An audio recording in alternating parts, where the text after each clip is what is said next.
I gave people all the stuff they really needed.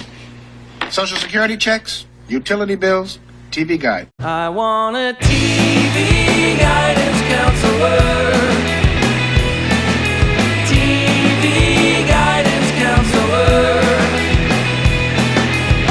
Staying up to watch all night, and everything's gonna be alright with my TV guidance counselor. Hey everybody, welcome to TV Guidance Counselor. I am Ken Reed, as always, your TV Guidance Counselor, and this is the show TV Guidance Counselor, where each and every week since February 14, 2014, I have welcomed an interesting person to the show to discuss classic television using a back issue of TV Guide from my personal collection as the inspiration for our conversation. I hope you guys are doing okay. We are on the last week of August, so we are almost 9 months in to our 8 full months into 2026. We're slowly getting through it. Back to school soon, although I think for some reason people already went. I don't know. I get anxious this time of year. Some people already went back. It seems wrong. I have a funny guest this week. It's very interesting. This was a super fun conversation. My guest is Sally Ann Hall. You can go to Funny Sally Ann, A-N-N, Sally with a Y. Also funny with a Y, funnysallyann.com, and find all about her. But she has a new comedy special called Dead Wife Pretty. That's on all the things, Google Play, Apple TV, YouTube. It's very funny, highly recommended. She's a very interesting person. And this is a great chat. In other news, let's see. I've been doing a bunch of paintings. I don't know if you follow me on socials, but, yeah, if you haven't, check them out. I don't know what to do with them. Do people want a painting? Do you want to buy one? Maybe as a Patreon tier. I don't know. Go to patreon.com/TV Guidance Counselor. And if you have $5 or more a month, you get a PDF of this week's TV guide. So there's that. But shoot me a message there. Let me know. Or at ken@kenreed.com or tvguidancecounselor@gmail.com. Anyway, you don't have to do that. Anything you want, feel free to do. Anyway, on today's show, very funny comedian. As I said, her comedy special is Dead Wife Pretty. This is a brand new edition to TV Guidance Counselor, and you will enjoy it. So please sit back, relax, and enjoy this week's episode of TV Guidance Counselor with my guest, Sally Ann Hall. TV is my friend, and it has been always there for me in time of need. Live via satellite from a very rainy New York, Sally Ann, how are you? I'm good. I'm staying dry. I'm inside. Yay. Housed. Always good to be housed on a rainy day. Yeah. Yeah, it's, I don't know. We were just talking about how the weather is insane. In New York and Boston, mostly get the same weather. Yeah, there's a tornado warning, which I didn't realize that we were in the, what is it, the tornado belt or whatever it's I think called. everywhere's the tornado belt now. I think it's a tornado harness that we're all in. And there's nothing we do about it. Although once, when I was growing up, we had Hurricane Gloria, I think it was named, and there was a micro tornado on a street a couple blocks from my house, and it basically whirled down one side of the sidewalk. So one side of the street, all the houses were messed up, the sidewalk was all torn up, and the other side of the street was pristine. That... A mini tornado, a twister. Yeah, like the Tasmanian devil, just going right down the sidewalk, I imagine. But you grew up in Alaska, right? Yeah, we didn't have tornadoes. We had a lot of earthquakes. We had a lot of blizzards.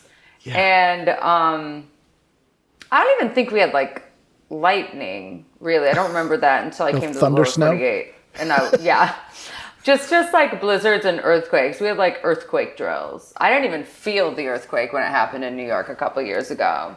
Because you'd have big ones. Yeah, we would have huge ones that lasted a long time. Also, I was on the toilet, so that could have been why I missed it. We can bond over this. I've also been on the toilet during an earthquake. Yeah, I'm used to feeling lightheaded after a big one. What is happening? Because I guess we've only had minor ones here, but yeah, it doesn't feel like, it's not like, oh my God, the sky's shaking. It just kind of, it feels like you're kind of dizzy. Weirdly. Yeah, but when I walked out, because I have IBS, and I walked out of the bathroom and I'm like embarrassed. Like, I hope nobody knows what happened. And then I look out and everyone there is going, and I'm like, I'm so sorry, you guys. Wasn't me. I'm so sorry. They're like, worse did you than I feel thought. that? I'm like, did you feel that? That's, oh my God. I'd be worried if I didn't. I did it. Yeah. Oh, weather. So you picked an issue here from January 19th to the 25th, 2002, with Harrison Ford on the cover. In his prime. Would you say this is his prime, 2002? He's probably in his 50s, right? Absolutely. Let's do it. So that's why you picked it. You got a thing for Harrison Ford. Yeah, I wish it was more intellectual than that. It is not. So this is a really interesting era of Harrison Ford, because this is when he was dating Callista Flockhart, which are they still together? I think they might They're even still be together. So first started dating her. He got an earring. So that was like the big thing. Harrison Ford. I remember that because my dad was always such a big Harrison Ford. He's like, why'd he get that earring? And I'm like, because he's a hippie, baby. He sold weed to the Yeah. Beatles. He's my man. He's just like Jesus. He was a carpenter. Yeah, this is, and it's also weird for TV Guide. So I don't know what your history with TV Guide is, or if you guys got this when you were growing up. Mm-hmm. But it was unusual for like a movie star to be on the cover of TV Guide at this time. Yeah. Because you were Yes. one or the other. Yes, the movie stars, the TV stars, very few crossover. The lucky few. Harrison Ford did like zero TV, aside from the Star Wars Christmas special in 1978. Oh, wow. Yeah. Which he was not happy about. So this is like, he's dressed, it's 2002, so all I can say is he's dressed like Josh Hartnett. Oh, God. Another one of my old flames. Yeah, that makes sense. I mean, he looks like he could be like play his divorced dad in something in this photo. Like, Yeah. similar haircut, kind of like a Gap Old Navy kind of shirt combo going on, and like this smirk, like, hey, I'm the cool dad, guys. Hey, guys, I could be in my 40s, not my 50s. Right. If you guys want to have a couple beers here, I'd rather you did it here than out in the streets. So, it's cool. You can talk to me, guys. Where did you first encounter him? Are you like a big Indiana Jones Star Wars Yeah. fan? Indiana Jones, particularly. I watch Star Wars, and, I like it the normal amount. There's people who really like it. I'm definitely not one of those people. Like a very average, like normal amount, I like it. But Indiana Jones, that's Inappropriate my shit. Yeah, no, it got weird. I love him so much. My favorite Indiana Jones movie was The Temple of Doom, and I didn't realize until I was older that that's everyone's least favorite, that they hated it. And I'm absolutely not defending it. I see its problematicness, but I always really connected to the character Willie, who everyone hated, and I'm like, I also hate getting wet. I hate bugs. I thought that I just thought she was fabulous, and everyone was like, that's Steven Spielberg's wife, and I'm like, I don't care. Nepotism worked. Yeah, in she's this good case. at it. She's good at it. She's fantastic. She's a heroine, and she's who she is. She's unapologetic. I loved it. I really relate to her, and I love Short Round, and I loved, who doesn't want a bunch of kids freed from slavery? I think that's and pretty monkey noble. brains and hearts getting ripped out. I mean, it's for the whole I family. care. I care more about. I think he did more good in that movie, his character, than like, you got a magic little trinket. Okay, Right. You did some material good for the world, and it was also pretty racist. Right. And you're still basically a grave robber. So you're stealing antiquities from other nations that you have no right to take. Yes, he but, gave it's it the- back. He didn't go, Right. it belongs in a museum. Right. And it's funny. I think a lot of people who are younger, significantly younger than me and younger than you, don't understand the dynamic of that relationship in that movie, because they're doing like a 1940s like screwball romance relationship, which is obviously what it's homaging, like when it's set and kind of what they grew up on. But I think people aren't familiar with that kind of thing now, so it seems weird. Yes, it's the original friends to enemies to lovers. Right. Yeah, I was sad that she went away in the next one. I was like, yeah, my least favorite was the German lady, even though she had fabulous shoes Yeah. in Crusade. But Oh, even the God. shoes couldn't redeem her. Could not. What did you think of the more recent ones? I don't want to talk about the fourth Okay. one. I've erased it from my memory. Mm-hmm. The most recent one where he ended back up with Marianne, I cried my eyes out. And here's the thing, I'm watching it and I know it's not like the best one. I'm probably not going to like go watch it again, like my comfort movies, like the original trilogy was. But I appreciated it for what it was. And I really did come in with an open heart and mind. And I did enjoy the ending and like, oh my God, the kid dying.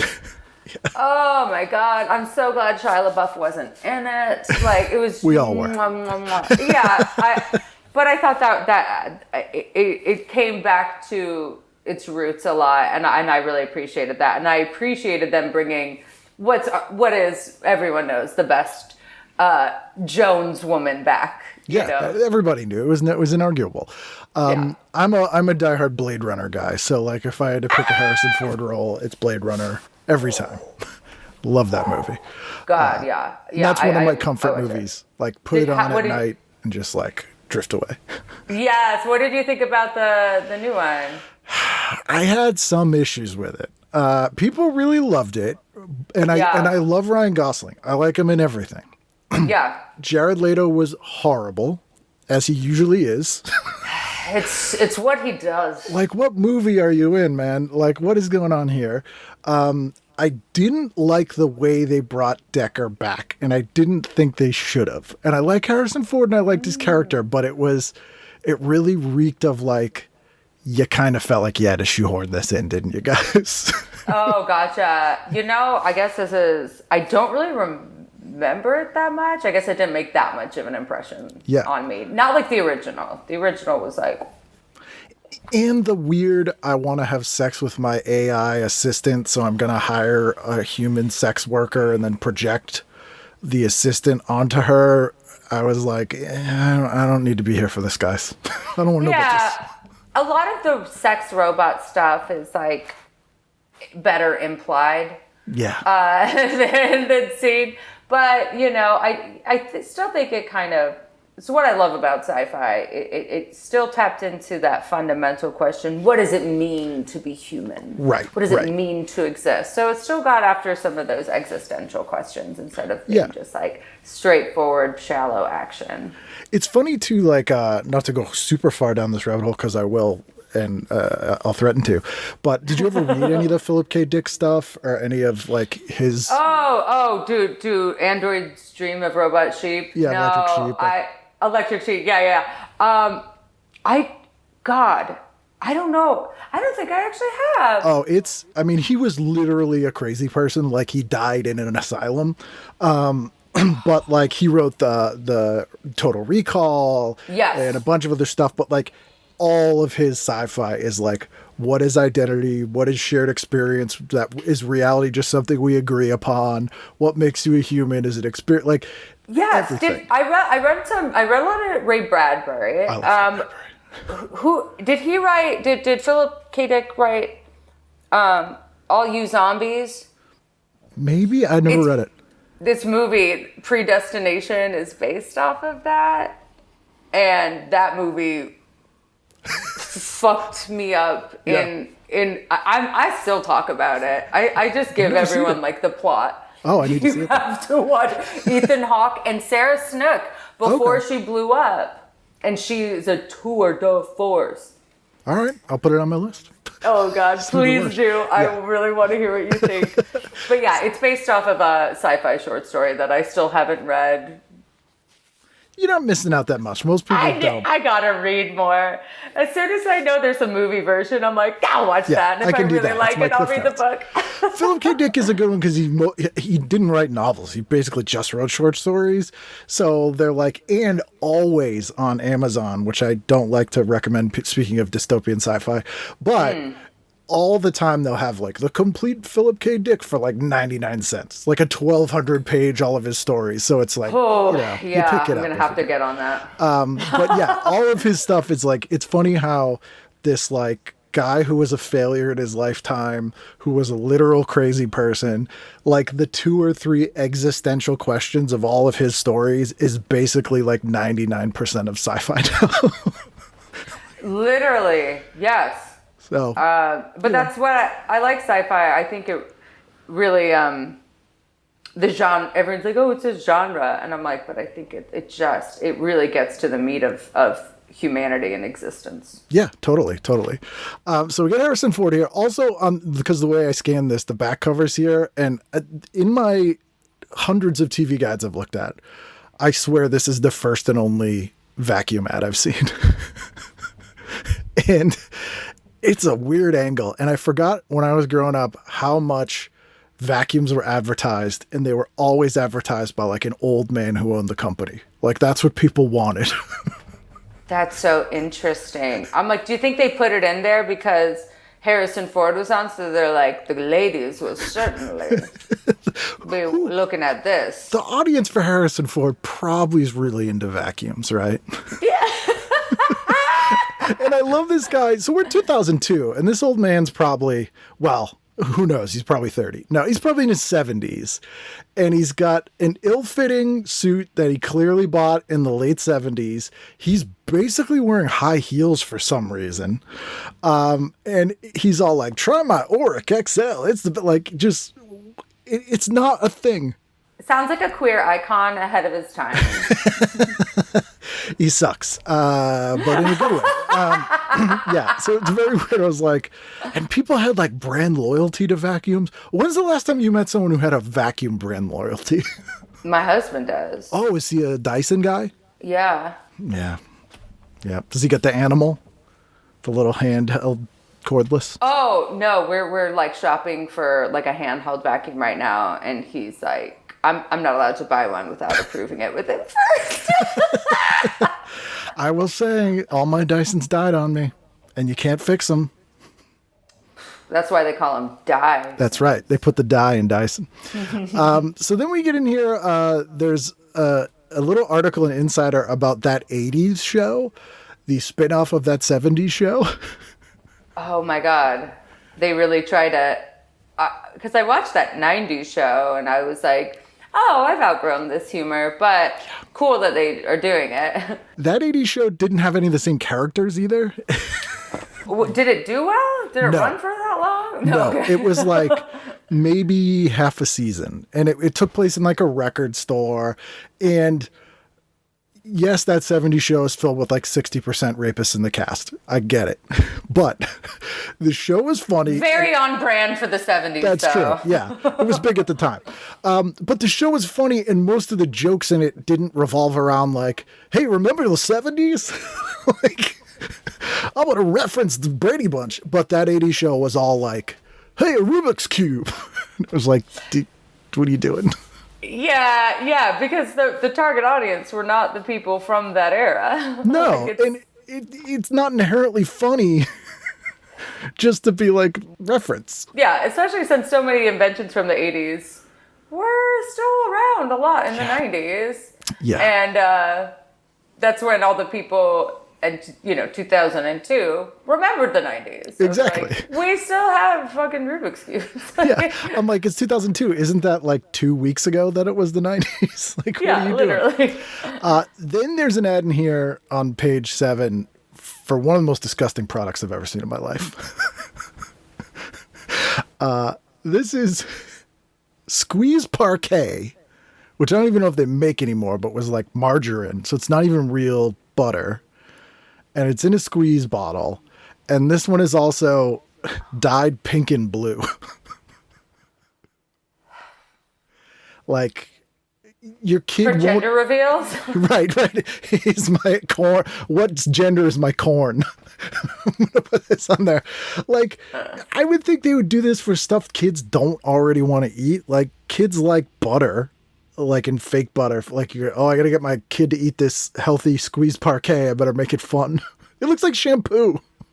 I'm like, kids don't love to eat bright colors unless it's like sweet candy. It's like, Yeah. This kid's also putting it on, I think, French toast with apples. I'm like, we got some other problems here, guys. oh no. Oh no. These are bad It's like the parents. worst episode of Chopped. Yes, you have 3 ingredients. One of them is pink squeeze parquet. What are you gonna do? And then the next page is an ad for psoriasis, eczema, and dandruff relief, and it has like close-up pictures. I'm like, oh, food, and then this. Oh, wow. Gross. Did you read this article about Harrison Ford? It's an interview, which is unusual. Normally, he's not like the biggest interview guy. No, I hadn't read it. It's I do like watching clips of his interviews on TikTok. Yeah. He's very fun, and a lot of it comes back to like, why'd you do this movie? He goes, because they paid me. Right. Like, Right. because I wanted money. It's a job. Yeah. He's very practical about stuff. Yeah. I think people forget too, like how big of a movie star he was in the 90s and early 2000s still. Just huge. Hunt for Red October, Regarding Henry, like he was in a ton of big movies. He was our president, you know? Yes. Yes. Get off my plane. Yeah. Oh, remember when you could make a fun movie about a president? My God.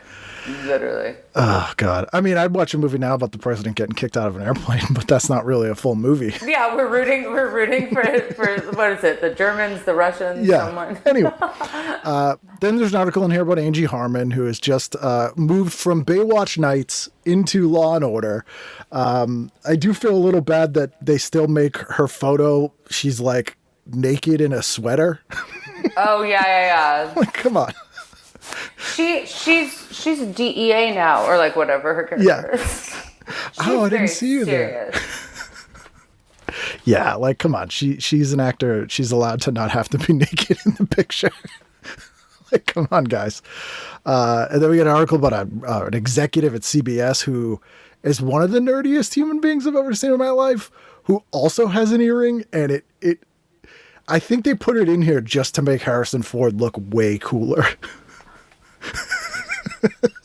Or like he was like, wait, Harrison Ford's in this? Quick, pierce my ear. I can do it I too, want to see guys. the earring bros. He's got French cuffs, and the shirt's also the wrong size. Like they're too. His arms are too short. He's like, this guy is a disaster. And I bet he thinks he's real cool. He's a maverick at CBS. So very interesting times. 2002, I was living in the UK. So some of this I remember, some of it I don't. So it's always interesting to me looking at these myself like, oh, I totally missed this or whatever. And before we get into the listings, the Robbins report here, which is like a... not a gossip column, but like, here's the news or whatever. It goes, the headline says, Gay Network could debut within a year. Bravo? I think it's, what's the Showtime and MTV are in, quote, serious discussions about launching a gay channel. I think it was Logo. I think that's what it ended up being. But it's just so they're like, Gay Network. Okay. In Canada, there was a gay premium network called Pride Vision, launched in September 2001. And it's already a success. Okay. Okay. God, Canada's just ahead of us progressively. Canada's always at least a year gayer than we are. And they're good at it. So let's dive in here. What do you got for your Saturday?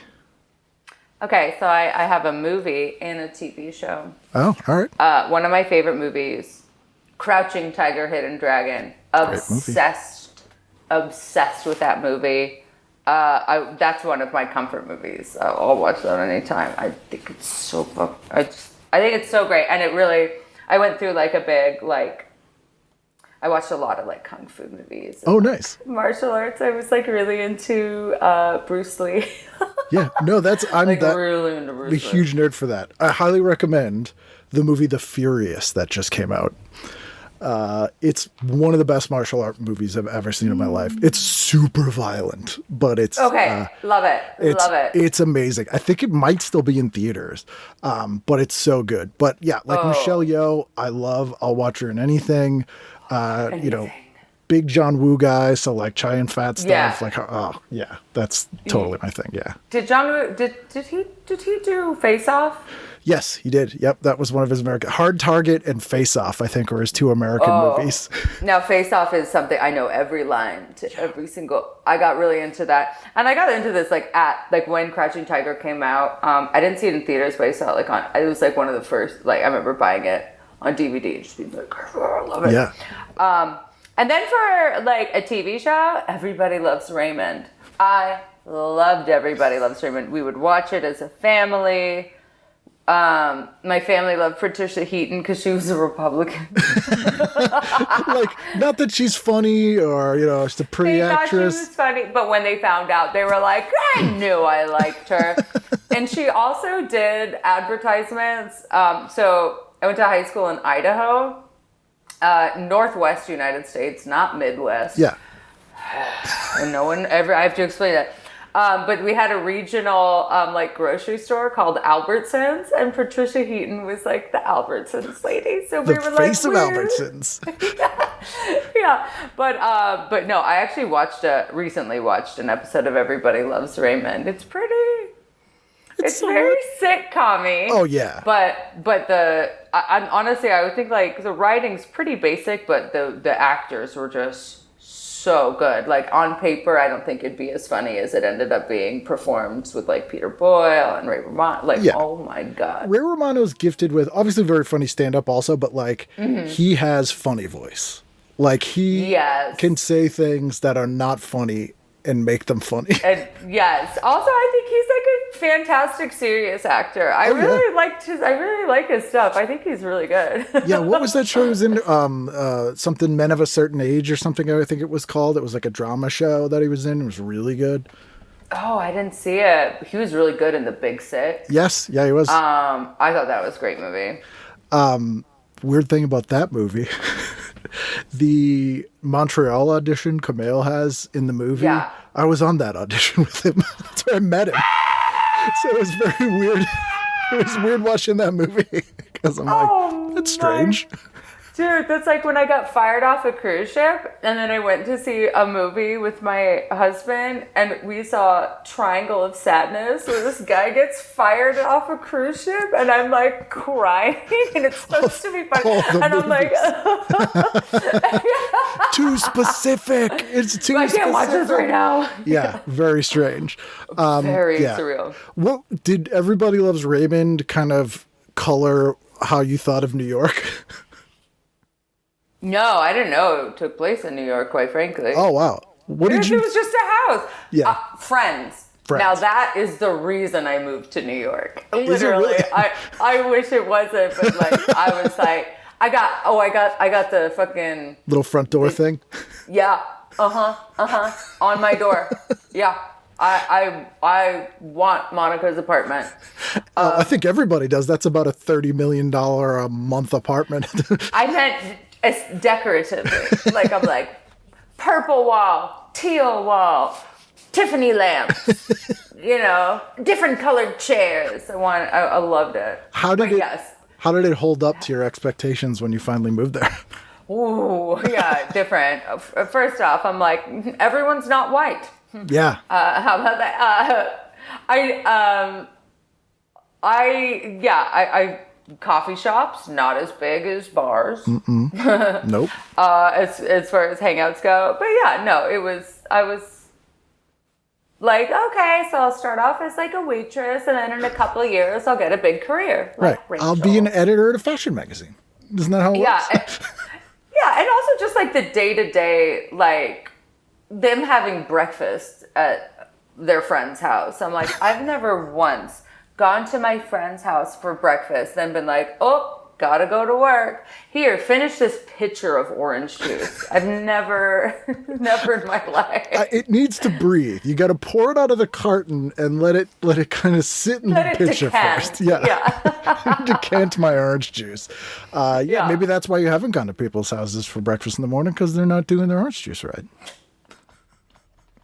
You don't have to put up with that. I think even as a kid, if I like slept over people's houses, I don't even think I ate breakfast at their house. Yeah. Certainly not after one night stands. That rarely happened. Although, one of my favorite things when I would go out for breakfast at this diner near where I lived on like a Sunday was people who clearly had a one night stand who were now having breakfast the next day because they were like, let's get out of here. And it was always the most awkward conversations, and it was great. It was like, and you do it and you're in school? Like, it was like the most, it was great. It was great. Yeah. I don't know if people bother to do that anymore. They probably don't even bother to go out for breakfast. Oh gosh, no. No, they'll just communicate by text, even if they're sitting across from each other. Yeah. At breakfast. They ordered on their phone. Like, too intimate. Great time with you last night. Yeah. I gotta go. BRB. On Sunday, what'd you do? Sunday. Okay, I chose a movie that I friggin' loved, and it scared the crap out of me when I was a kid. The Frighteners. Great movie. Great movie. Now, I watched that movie a couple of years ago, well, God, like 10 years ago, with an ex, a guy I was dating, and it's like, you pick a horror movie, then I pick a horror movie. And when I tell you, he would not stop making fun of me for the Fright, because it's not scary anymore, because it's like cheesy. It's a drama. It's a drama comedy. Yeah. Yes, and he's like, what the fuck is this? This is so fucking stupid. This is so weird. And I was like, you just have to, when they get to the end, that's what, but like the ghost being like, I mean, Jake Busey's just scary regardless of if he's a ghost or not. So scary. And Michael J. Fox, you feel so bad for him. And I just think this is a great movie. It's great. I do too. But like the way, honestly, it probably is why we broke up. I would say so. What did he rude. pick? What did he pick? Oh my God. I don't even remember. I bet he picked something stupid like House of the Dead or like something like that. Oh my God. I wish I remembered. I'm pretty sure I really liked it because I love horror movies. So I'm not sure which one, but I just like remember feeling so stupid. Now every time I see it, I'm very sensitive about it. Yeah. Because especially when I'm like sharing something with somebody that I'm like, I love this, you're gonna love it, no, it's so good, and then they're like, what is this shit? I feel very judged. I need to get over that. But that's so weird though, because like they know you recommended it for a reason. Like even if they don't like it, they shouldn't be shitting on it the whole time. That's an instant like, get out of here. Yeah. So, but I to be fair, I will do that if someone shows me something that I don't like. It's okay if you do it. Just people shouldn't do it to you. I'll be like, hey, I'm not going to lie. This blows. What are some of your favorite horror movies? Okay, well, I just watched Obsession, and I'm like, reeling. Like literally like 2 days ago I watched it, and I'm like, favorite? Oh, God. Okay, so I don't think I'd like ever watch this again. I don't think it's like my favorite, but Peeping Tom. Oh, that's like 63? Early 60s. Banned in the U.S. Yeah, first slasher movie, really. Yeah, it came out, like right around when Psycho did. Yeah, I think a year or two before Psycho. And it's creepy as hell. This guy takes like photos of models and then he wants to take pictures of them dying. So he kills them with this tripod that stabs. Yeah. Yes, he stabs them. And at the end, the big reveal is like, it's got a mirror so they watch themselves die. Yeah. Which is even scary. So he like films them as they die, watching them die. But what's crazy is that there is kind of like a little rom-com in there where he genuinely like does kind of fall in love with the girl, and that's very interesting. Yeah, because it's like, what will win out here? Can she fix him? Yeah. Or, but no, sadly, that's who he is. Yeah. Oh gosh, horror movie. There are so many. I'm not like super into the slashers, but like I'll watch them. I can do it. When they're like now horror movies, there's so much about like the gore and realistic gore. I can handle slashers when they're kind of like campy gore. Yeah, I don't need to see like the torture porn stuff, like the Saw stuff. I like my gore and martial arts movies like a normal person. Yes, yeah, like where they can like roundhouse kick someone's head off, and you're like, there's awesome blood. flying guillotine. Yeah, I really enjoy like Ari Aster horror movies, like Hereditary, Midsummer, like stuff that scares the shit out of you. I think Midsummer might be my favorite. I can watch that over and over. I just think it's so interesting and so good. Full of symbolism. Yeah, the folk horror. You got this. Yeah, the I love horror movies. Me too. And my husband hates them, but he did watch Obsession with me. Okay. And did he shit it. on it the whole time and say how stupid it was? No. He understood it. He understood that Bear was like the villain. I'm like, thank God.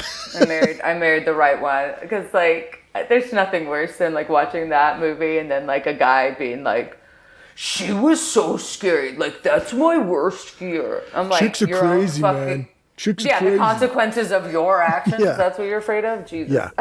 Like that movie Swim Fan is like their most terrifying movie ever. Dude, she's like obsessed and she's crazy. Chicks are nuts.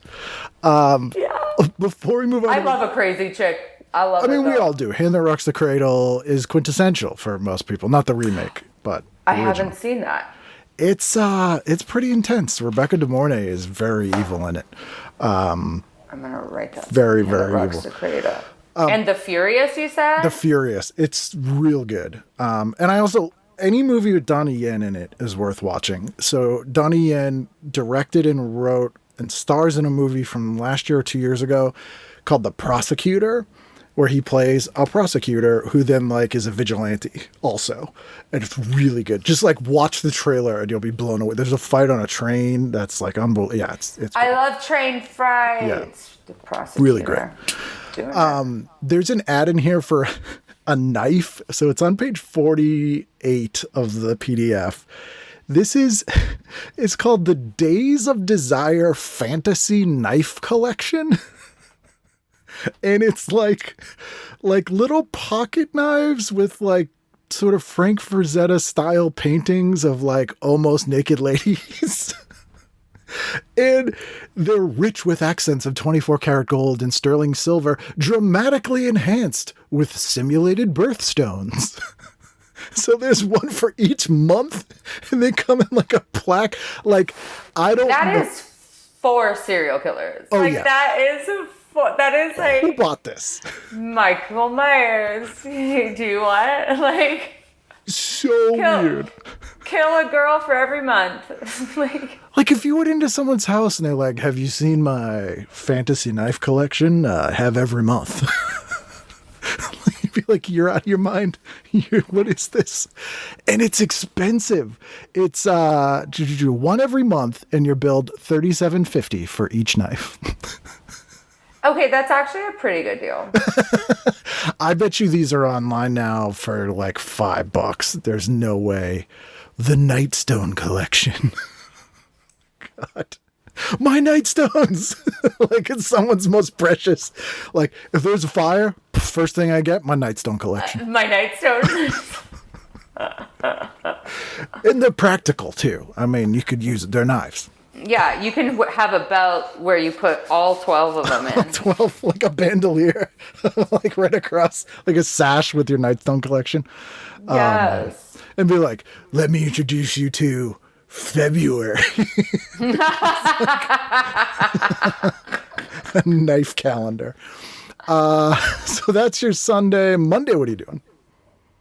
Monday. Okay, whose line is it anyway, baby? Yeah. I love that. Colin Mockery and Ryan Stiles are the heroes of my heart. Never will be two funnier improvisers in my experience. Both Canadian, right? Yes. Ryan Stiles. Yeah, Ryan Stiles is Canadian as well. He just feels Canadian. Proops kills me anytime he does. I Proops love hilarious. Proops. Wayne Brady. I don't give a shit what anyone says about him. I think he's fantastic. Very talented guy.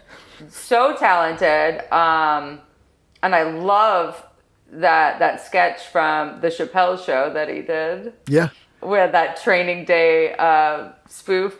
He did that because he confronted Dave Chappelle about one of his jokes, and he's like, "Fuck you for that." And Dave's like, "Okay, I'm sorry. Yeah.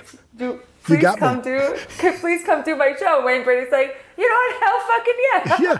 Oh yeah. He was in. I don't know if you watched The Good Fight, which was an amazing show, but he's I know about it. He's in the last season as like kind of like a douchey male stand-up comic who has like a prank TV show, and he's playing like a charismatic asshole, and he's really great. Like, and it's so like a guy who was a charismatic asshole wouldn't have been able to play this role because he wouldn't be self-aware enough to do it. So I'm like, it makes you go, "Oh, Wayne Brady's a good guy." Yeah. He's got layers. Oh, is Wayne Brady about to slap a bitch? Incredible. He's an onion.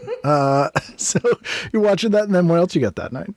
That's all I got. Tuesday I'm watching Buffy the Vampire Slayer. A show that I feel like is required viewing for women of a certain generation. You just had to watch it. It's all of our sexual awakenings, and every character was a sexual awakening. Yeah. Yeah. Well, not Xander. No, honey, I loved him. Oh, did you really? I love Xander. Xander especially. R.I.P. I love. He's been on this show. I know. Oh my gosh. I know his puppy eyes, his I'm useless. Loved it. Loved that. Loved it. It's a show I could never get into. I tried to get into it. I saw the movie when it was in the theaters, and I was like, really? They're doing a show of this? And I only really watched the first season, which is the one everyone's like, no, that's the bad one. And then never really picked it back up again, but I've dipped in here and there because, like, weirdly, doing this show, I've had a bunch of Buffy people on, so I had to, like, study up. Once you're into it, and then, like, Angel and Spike and all that stuff. But I will say, I did try to kind of rewatch it recently and was like... Was it too, I think I've moved on from this. Okay. Like when I rewatch like the original Star Wars, I was like, oh, this is for children. This is a kid's movie. Yeah. Oh, this is not for... I've moved beyond this here. Right now. Yeah. Sometimes... Whereas when I watch like Everybody Loves Raymond, I'm like, okay, I'm picking up on these jokes a little bit more than I did. Right. Yeah. And you're like... And I think the fact that something like Everybody Loves Raymond, there's no person who's like, that was my sexual awakening. That show was so important to me. As an Italian American, I felt seen for the first time. Like, no one has that in that show. Whereas, look, I thought Brad Garrett was hot, personally. He did so many cartoon voices when I was growing up. He was like the voice of like a billion cartoon characters. And so it was funny when I saw him on that. I was like, whoa, it's that guy. And Patrick Warburton? Oh, yeah, Patrick Warburton. That guy? Yeah. Oh, God. Another Republican. Fuck. He's from Connecticut. He's a white guy a square-jawed white guy from Connecticut. Like, what are you going to do? My parents will be thrilled. They'll watch The Tick now. Oh, I love The Tick. I did too. Yeah. I loved it. I read those comics. I love The Tick. Oh, Ben Edlund, who created it, is a Massachusetts guy. He's been on the show.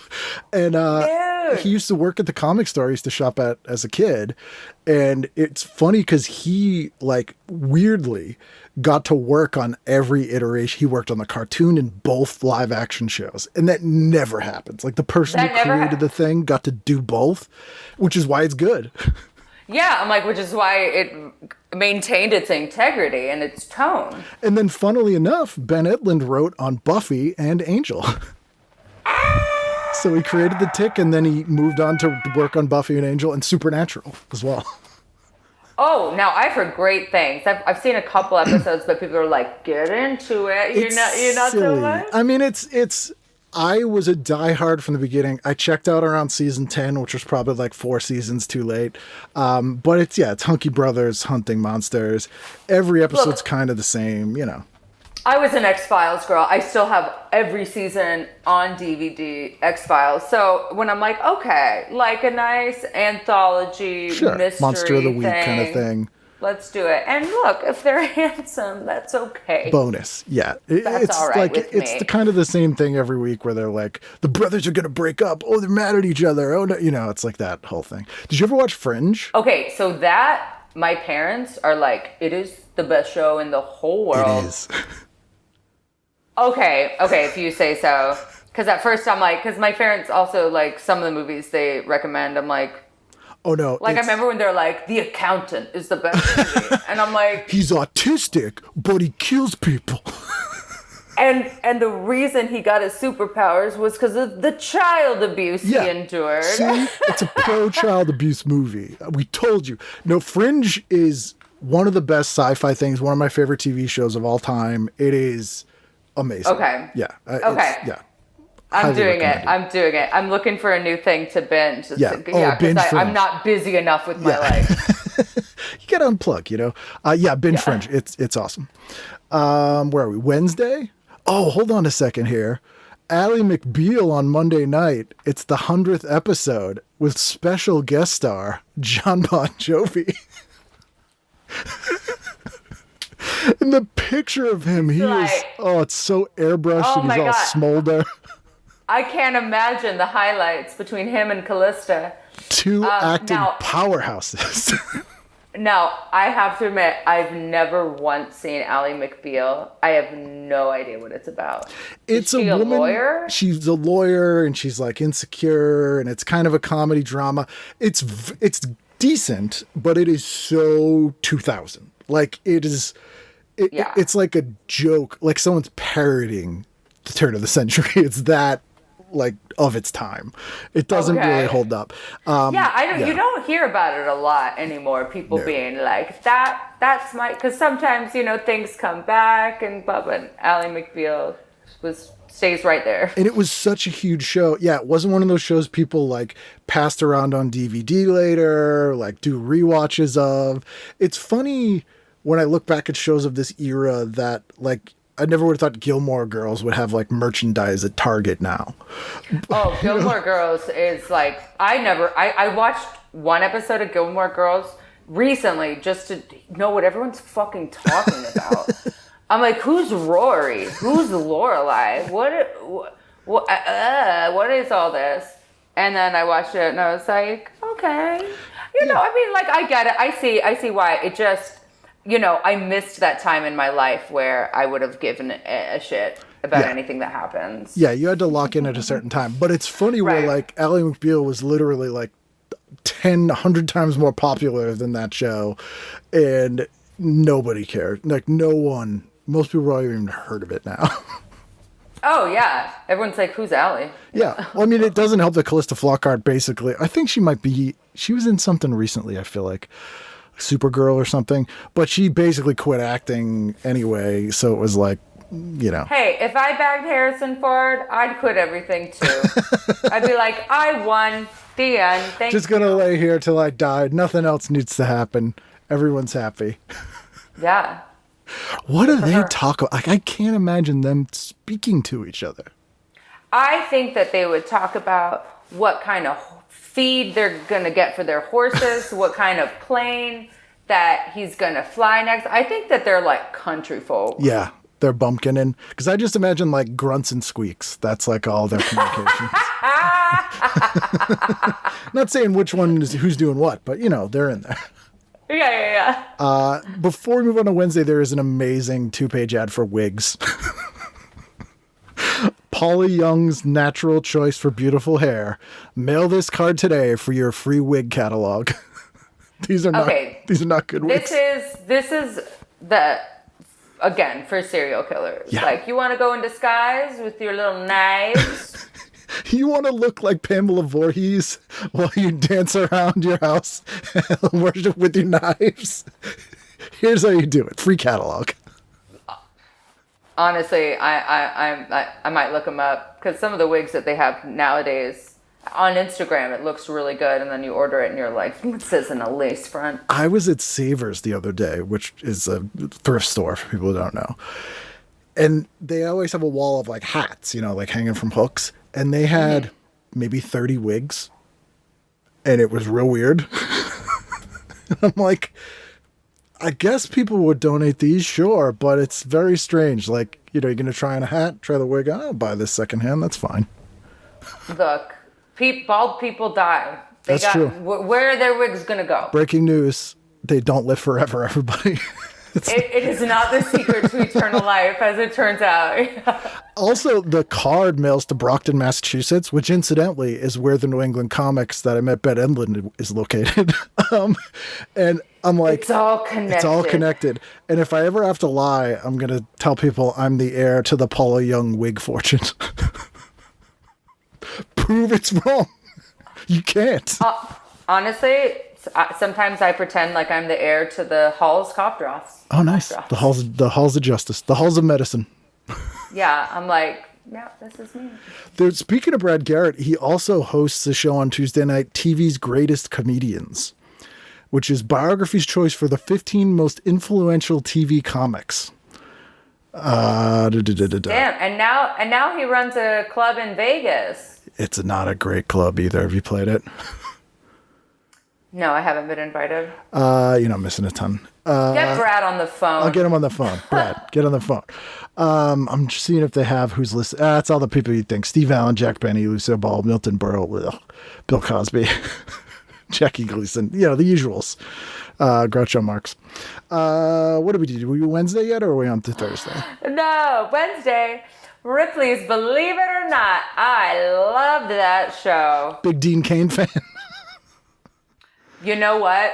One of the first celebrities I ever saw when I came to New York, when I first moved here, I was here for like a month.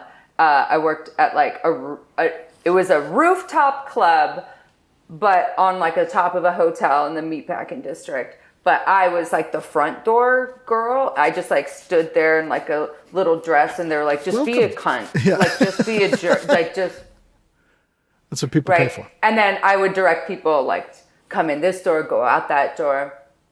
And like, when you're doing that all night, like, you just get pissy. You're in a bad mood. So I'm like, nope, that way, go that way. Like, and a guy was coming, a guest from the hotel was coming towards me, and I was like, and he went, and then I realized I was Dean Cain, and I was like, you appropriately dealt with him. Yeah, and he was like, okay, and just walked, and I was like, that's Superman. And I like called my parents. I think that was like the most famous, because other than that, the like other celebrities that were there that I had seen, I didn't know who the fuck they were. Sure. Like, it was like Caesar Milan. They're like, that's the dog whisperer. The dog whisperer. I'm like, who the fuck is that? What a weird party. And then the other one was Cristiano Ronaldo when he was like so young. He had acne. He ordered a milkshake from me, and then all the guys from the kitchen were like, ah! And I'm like, who the fuck is that kid? And they're like, that's Ronaldo. And I was like, who's Ronaldo? Like, I don't give a shit. Dean Cain. Dean Cain from Ripley's Believe It or Not. He was at I used to work conventions a lot. They would have me do like the Q&As, and he was there, and I interviewed him, and he was talking about how he doesn't believe CTE is a thing because he played football in college. But some other comics I knew. He's the poster child. Yeah, he really is. Some other comics I knew, they decided they were going to do a fake live podcast at this convention all about Dean Cain, and it was called the Caniacs podcast. And so they set up the table, and he's sitting there watching this whole thing, and they did an hour talking about how they only like season 2 of Lois and Clark, by the way. And he was so confused. It was one of the greatest things I've ever witnessed. It was a joke just for one person, and it wasn't recorded. It was just there and done. It was great. A moment in time, Yeah. like an improv show. Yeah. And I love that he had to go home and he's like, let's check this out. My God, gave him something to talk about. Grounded for Life is on, and I kind of liked that show. It was Donal Logue, and it was sort of like a Married with Children version of Everybody Yes. Loves Raymond. Haven't seen a ton of it, but like whenever it's on, I'm like, oh, this is pretty good. I think I watched like an episode or two, but my family didn't really get into it. That's fair. I think a lot of families didn't really get in. Yeah, but there were some we really got into. Like, we really loved 8 Simple Rules. Oh, how'd you deal with the death? I was devastated. Yeah. Devastated. And and then later on in my life, I got like really into like those Nick at Night shows, and I was like obsessed with Three's Company. And I could not believe that the dorky, cool, like dad was such a little creep Yeah. to those girls. It was very horny. And yes, and I was just like that, because so every time people talk about John Ritter, I'm literally like 8 Simple Rules guy. Yeah. And they're like, no, that was like, but no, I was so sad, and I kept watching it after that, and then fell off. But I was like, I'm gonna keep supporting the show because I loved They'll it so know much. if I forsake I was them. devastated. Yeah, I mean, it was shocking. And he was in season 1 of Buffy. He played like an android murderer or something. But here, it's like one of the first episodes. He like tries to kill her mom. This is, if people at home are playing TV Guidance Counselor Bingo, you're going to get a square because I'm going to talk about John Ritter's balls. And this story is amazing. So, Three's Company, he always wore like little shorts and stuff. And in 99 or 2000, someone was at home watching a Three's Company rerun, and they were like, wait a minute, are his balls hanging out of those shorts? Oh, yes. And they were. And no one had noticed for like 40 years because they were little TVs. It was bad. Like, and Nick at Night had to apologize, and they like cut that out of that episode. But for decades, this had been airing. Oh, I remember that. Yeah. I remember that story breaking. Yeah. And I gotta say, it reminds me, okay, so I grew up very religious, like evangelical, super into purity culture. Like, I specifically went to purity class. What does that mean? We had it every Sunday. It's just where a bunch of middle school, high school girls sit around, and then all of the women around pretend like they didn't fuck before marriage. Oh, okay. Gotcha. I mean, they did. They all did. So it's like the opposite of like a Dungeons and Dragons club when I was growing up, where a bunch of nerds would sit around and pretend they did fuck before marriage. No, like we had a book that we worked from called "And the Bride Wore White," and like and we would like play games if like they'd give us scenarios, and we would have to come up with things to say to like get out of sex. This is the best. Like you like keep situations from being horizontal, no touching between the neck and like above the knee to that is a no-go. Smell of the back is fine. but like anyway, so I remember I was really into it. I was so into it. Not that my parents weren't that much. I think my parents just assumed that we were having sex, and I like was 20 and I was like, I'm a virgin, and my mom's like, oh, What have you been doing? You fucking nerd. Yeah. Here's some condoms. You need to introduce you to some people. Jesus, you actually will. But I remember I'm like 15 or 16 years old, and I'm at co-ed church camp. So we had like little groups, and purity class was just for the girls, obviously. Only the girls need to be pure. Boys can do whatever. But we had like a co-ed like camp, and I grew up on like there's a town with like a big lake, so we did a lot of water like wakeboarding and tubing and stuff, and so we did that as long as our swimsuits were modest. Yes, yeah, it has to be modest. Yeah.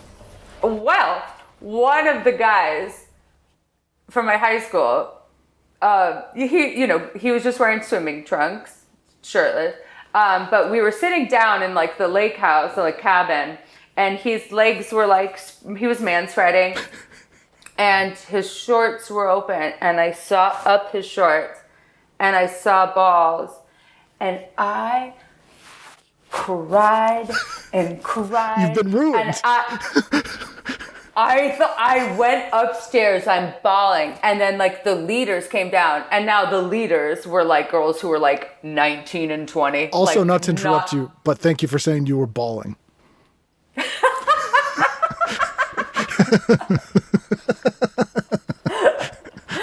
I was bawling. And so then like the church leaders come in, and I'm like, oh my God, like I've been compromised. I'm saving it for my husband. And I'm like describing to them what I saw, and their faces trying not to laugh. They're just like, I'm really sorry that happened. No, I'm really sorry. Like, boys need to be modest too. Yeah. Anyway, so yeah. Seeing balls can be really traumatic for a young woman. It's true. And John Ritter could have ruined millions of purities. I'm so glad I didn't see that beforehand. Speaking of Albertsons, when I was growing up, we had a supermarket chain around here called Purity Supreme. It wasn't religious or anything, but what a weird name for a supermarket. No, that sounds like white supremacy. Yeah, it really does. It like, really that does. sounds great. We only sell mayonnaise. The Supreme. Yeah. And then Titus is on. I forgot about how Christopher Titus had his own sitcom that was back to back with the Bernie Mac show. And playing his sister was Elizabeth Berkley, straight off of Showgirls. Oh. Which is kind of strange. I don't know if I should go back and watch that. Maybe. Yeah, could be good, could be not. We on Thursday? Third Rock from the Sun. Now that, I think, might have been one of my favorite sitcoms of all time. Very silly. Now, I watched it with my family for years, since I was young. And I did not realize until after a lot of episodes that they were aliens. What did you think? They were just like... I just thought they were weird people. I thought they were just like a goofy family. And then my mom's like, no, they're aliens. That's the point. And I'm like, oh, that's why they're so silly. It's the whole premise of the show. I was watching this show, Sabrina, about this teenage John girl, Lithgow. and I didn't know she was a witch for 13 seasons. Oh my God. But what a cast of Third Rock. We got Jane Curtin, comedy icon, legend, trailblazer, John Lithgow, Shakespearean classic theater, fantastic. Joseph Gordon-Levitt. Mm-hmm. I loved him from Angels in the Outfield. That was a big 10 things I hate about you guy. Yes, and then French Stewart. Yep. I love him. He should have gotten more work. And then Kristen Johnson. Now she's the only one that I've met because when I was 18 and there was a production company in Spokane, Washington, and they shot kind of indie movies there.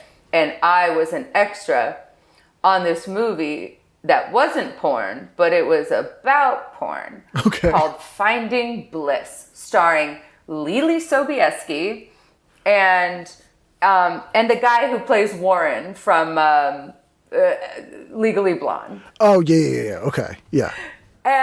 No, Kristen Johnson was a side character, but it was my first time ever on any kind of film set. I was an extra. I'm so excited. I'm like, I'm so glad I'm 18.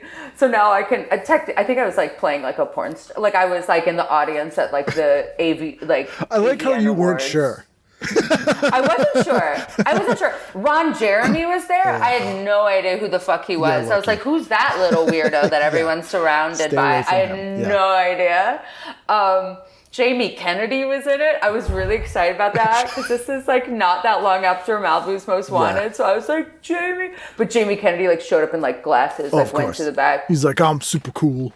Like, all right, dude. But Kristen Johnson, I was so excited to be near her. I was just, we were like eating or something, and then I was like looking for the bathrooms, and Kristen Johnson just was like back there. Just hanging out. And I was like, she spoke to me. She's a person. She eats and goes to the bathroom. She seems cool though. Like, I never met her, but follow her on social media, and she seems like super down to earth and just like cool. She's so cool. I love her. Yeah. We had a connection. Yeah, I mean, tell. she probably tells people about it, I imagine. She remembers me. She's like, that girl's gonna have a comedy special. She was going to the in bathroom, and 20 I was years. like, she's got something. But Third Rock's another show that, like, big show, was on for, I think, like 8 seasons. Doesn't really come up. I feel like it wasn't on that long. I thought it was only on for like 5 or less. Maybe I'm wrong, but I felt like it was on a while, but it might have also just been in reruns a long time. And also they had like 20 24, plus. 25 episodes a season. Yeah. Yeah. So 5 seasons is, hundreds. Yeah, Third Rock, I don't hear about that much, and I'm like, why? Third Rock from the Sun. It ran for 5 years. 5 seasons. From yeah. 96 to 2001.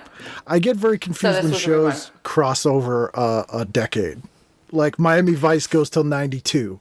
Like, a 90s show. Like, when did Friends end? 2005 or something? Yeah, it went well into the Way 2000s. longer. Everyone considers it a 90s show, Yeah. but I'm like, More look at than half Phoebe's of it, hair. yeah. You know when it's the 2000s. I think ER ended in, like, 2010 or something crazy. Like, it was... like, Oh, stuff I didn't know that forever. ended. I feel like that's always on. Well, Grey's Anatomy is still on. Yeah. Oh, it is? Yeah. Yeah. Give it a rest. Yeah. I don't know. I know. I was, speaking of AVN Awards, I was doing an episode the other day, and there was an issue about the adult film star Sasha Grey being in, like, mainstream shows like Entourage. But it said she was in a parody of Grey's Anatomy called Sasha Grey's Anatomy. And I'm like, that's the funniest thing I think I've heard all year. This is why I love porn. They're so creative. Like- they are so creative. Like, too perfect. That's too perfect. All right, final night of the week, Friday night. I presume you're not watching Golden Opportunity on QVC, but it does have a quarter-page ad. No. I put down Friends. You know why. Mm-hmm. That's definitely. And then for the movie, The Mummy. Oh, Brendan Fraser. Brendan Fraser can do whatever he wants to anybody. I love him. I love his comeback. Yeah. And they are going to do another Mummy movie. And I'm like, good. Keep him at his current weight. Do it. Yep. I want it. Rachel Weisz. Oh my Rachel God. Weisz, yeah. Oh, now she's like a thick eyebrow queen. She kills it. But those 1920s thin brows that she had worked Yeah. for her. Oh, yeah. She looked period appropriate somehow, which is not easy to do. It's not with minimal makeup. Yeah. And oh God, speaking of Brendan Fraser, I actually literally just watched George of the Jungle twice. It's kind of fun. Like no, it's so good, and he's so hot. I literally had to like take a break. breaks for purity. for masturbation. Yeah, that's what I call it. That's what I mean by purity. I was once, like, begged by Boston Casting to be Brendan Fraser's lighting stand-in for the movie Fury Justice or Fury, whatever, that movie where the animals attack him. Because they shot it here, and apparently like the same height and general build and like coloring. Yeah. So they were like, we really like this. And I was like, I really don't want to be all night lighting for this terrible movie, Fury Vengeance, I think it was called, for like $200. Like, Oh yeah, it's like really shitty, but it was just funny how they were like, okay, listen, I'm like, I'm not doing it. Sorry guys, I don't want to disappoint you. Have you watched Monkey Bone? No. Brendan Fraser, a weirdly horny movie about a cartoonist whose cartoon character comes to life and Brendan Fraser gets sucked into like this weird cartoon world where Rose McGowan plays like a sexy cat and Chris Kattan is a zombie. You know, I'm glad to see he's getting work after his neck injury. Yeah. Actually, he plays the zombie with a broken neck in it. Yeah. I did a show with him. Weird dude. Yeah? Oh my Oh God. boy. Yeah. But Monkey Bones, if Georgia Do the you Jungle, recommend it? it's weird. People hated it when it came out. Dave Foley from Kids in the Hall is in it. Like, it's Love weird. Dave Foley. But it's worth watching at least once, especially if you're a Brendan Fraser fan, because it's if you I'll liked do it. Georgia the Jungle. One of the best love stories of all time. The chemistry. Who's the lead in that? Who's the female lead in that? Leslie Mann. Oh, that's right. George! That's right. I don't know. I love him. That's right. Oh my God. Yeah, I haven't seen that. I saw that in the theater, and I haven't seen it since. Oh my God. I loved all those. George the Jungle, Jungle to Jungle. I was really into shirtless jungle white guys. So I Encino guess. Man's Jesus. big. Yeah. I didn't mind it.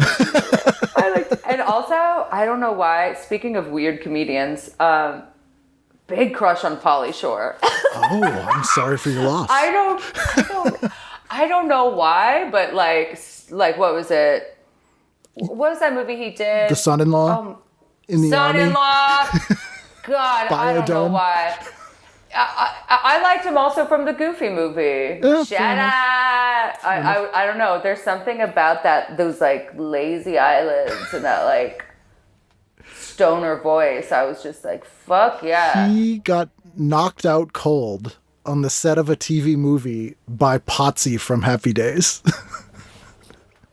Get him, Potts! A friend of mine was in this like 80s sort of made for TV teenage movie, and Anson Williams, who was Potsy, was directing it, and Pauly Shore, who was a little shit because he was used to being around the Comedy Store and everyone kissed his ass because his mother owned the store. And so it's like the first thing he did, he's like, I don't know, he's like 18. And he was like, hey, I want to try to do some improv or whatever. And Anson Williams was like, yeah, we really don't have time. Like, and he goes, all right, Potsy. And Anson Williams was like, don't you ever fucking call me Potsy. He just like popped him in the face. Oh, it's great. Oh, confirmed by two incredible. separate people that were in that movie separately. So I was like, excellent. Incredible. Yeah. Oh, I love that. Yeah. And you've Oh my never God. run into him? I'm surprised you've run into him. No, we run in different circles. Yeah, you're lucky. I do remember a couple years ago, before I heard about what a weirdo he Yeah. is, I was like, I fucked this shit out of him. and everyone was like, you can. If you It's want, not that hard. You could do that. Yeah. And I'm Possibly like, literally. Yeah, like you can Yeah. literally do. And I'm like, you know evacuate. what? Yeah. Yeah, it was in the 90s maybe. Yeah, attainable. Yeah, not him now. The weasel has lost that edge he had. No, and I've never seen any stand-up that I was like, that's really funny Oh, from him. he's terribly unfunny and a bad person, and makes no sense that he had any kind of career. He had a look, he had a vibe. There was something about him. But it still doesn't make it didn't make sense at the time. Like, it wasn't even we were like, things were different. Even then people were like, what? That's a weirdo. Yeah, like how? Like, I don't understand. Like, he's balding clearly. Like, he's 22 and he's growing his hair out longer, and he's wearing like a catcher's mitt. I don't know why. Like, I don't know what's going on here. Yeah, not the best. Is there anything you watch now? Do you have any like comfort shows or like going to bed shows? Oh God, yeah. So like Rick and Morty, I think is like. Oh, really? Oh, I love Rick and Morty. I don't care. I think the first and the second season are just some of the greatest like sci-fi shit I've ever seen.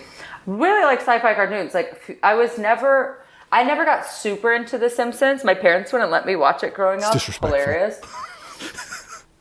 They were just like, I think it's weird. Like, they You're just, not alone. any A lot of people I know whose parents were like conservative or were like, that Bart's disrespectful to parents. Oh gosh, they didn't even know what it was about. They just knew that it wasn't necessarily for kids. Right. So they're like, no, like no South Park, nothing like that. But like also, so now when I watch it, because of course when I start dating guys, they're all like, Simpsons. They talk in like 80% Simpsons quotes, so you just have to survive. Yeah. I find it to be very visually ugly. Yeah. Like just hard on the eyes. Like, why does their kitchen look like that? It's so not like in a cute Monica way. Like the colors are just like Harsh. ugh. Like my eyes were not designed to be able to take this in. No, but I love Futurama. Futurama's Futurama. That's the show that I will watch like after like a really creepy movie to like cleanse my palate. Yeah, it's the sorbet of television. Yeah, to me, it's like Simpsons, more fun sci-fi concepts, and the aliens don't look as weird as the humans do. And like in Simpsons, biting social commentary, like just brutal sometimes, but really funny. Yeah. Man, what's his name? John. Oh my DiMaggio? God. No, not Joe DiMaggio. The guy who was in. He's on Doctor Who. He's aggressively gay. John. He plays. Oh my God! Why am I forgetting his name? He's a Scottish guy. Looks a bit like Tom Cruise, but he's has American accent. Oh my God! Hold on one sec. No, I have to look it up. His name is Barrowman. John Barrowman. Who's John Barrowman? He's on Doctor Who. He's in a bunch of stuff. He was on Arrow, but did a ton of conventions with him. Complete sleazeball. like when I say aggressively gay, like grabbing people. Like, and he's also like 6'4" and jacked, like terrifying. But for no reason at all, at a wide variety of conventions, he would just show up dressed as Zap Brannigan. I know who that is. Yeah. Oh, yes. I know, I do recognize it from Doctor Who. That outfit. Yeah, had to do it. I've seen that man naked way too many times, which is more than once. Like, without, not on purpose. Not didn't try to. But, worked more than one convention, and there it is. Oh boy. So yeah, Futurama is a good go-to. Plus, like, all that stuff that would air on like Adult Swim on Cartoon Network, like, I always feel like good going to sleep shows. Yeah. I do. They have to have some kind of narrative. Like, I do appreciate The Simpsons and Futurama. They always like start out with like a MacGuffin. Sure. But like some of the ones like Aqua Teen Hunger Force and stuff. Totally random note. Yeah. I was like, it's really hard for me to connect here. Like, what do I latch on to? I'm trying Robot Chicken. I'm like, okay. Did you know that there are aliens on those shows? Maybe that's the problem. I was like, this thing of fries. What a weird looking guy. See, you just got to get the right context. That's all it takes. Honestly, probably. Well, thank you so much for doing this. It's been great talking to you. I really appreciate you taking the time to do it. Thank you. This was so fun. I've got like a great list of stuff to look up now. Yeah, me too. So we'll have to exchange notes after and see what we thought. Yes.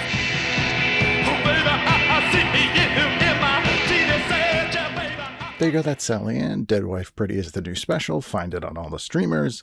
Buy a bunch of paintings from me if you want to. Be here next week. All the things. Yeah, I think we've covered everything. I hope you guys are doing okay. And on to September. And I'll see you again next time when it will be September on a brand new edition of TV Guidance Counselor. It's just where a bunch of middle school, high school girls sit around and then all of the women around pretend like they didn't fuck before marriage. I mean, they did.